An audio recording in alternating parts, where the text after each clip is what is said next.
Ah. Olivier Diaoubé mission.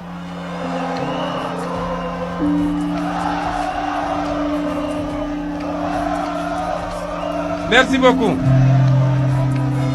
Merci beaucoup. Nous sommes en mission pour l'Afrique, nous sommes en mission pour le Sénégal.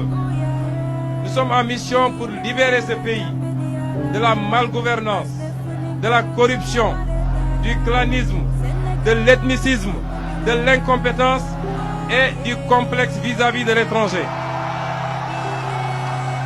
Malgré les énormes capacités économiques de la région naturelle de Casamance, c'est-à-dire Kolda, Sédhiou et Ziguinchor, ñoo ëpp potentiel économique du Sénégal et pourtant nous avons le plus fort taux de pauvreté au Sénégal.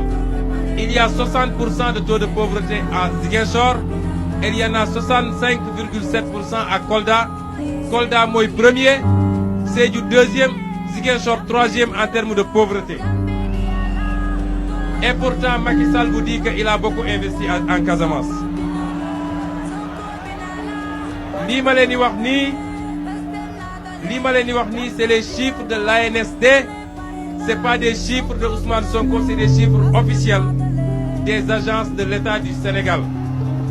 Il y a des mesures urgentes et structurantes pour développer rapidement le Sénégal, mais développer rapidement la Casamance, qui sera un pôle économique, et je crois que ce sera le pôle économique le plus fort, le plus solide et le plus puissant du Sénégal. Bi ci njëkk, c'est la reconstruction du pont Émile Badiane.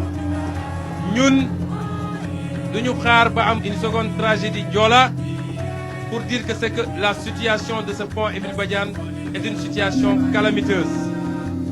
Balaa ñu doon jël ay milliards naan dañuy dem def un train 1200 milliards un train sur 37 kilomètres, il fallait réhabiliter, faire tomber ce pont et nous faire un pont flambant neuf pour la sécurité des Sénégalais qui passent par là. Parce que suñ ko defee dañ koy raccorder à un corridor régional Dakar, Banjul, Bissau, Conakry, Abidjan, Lagos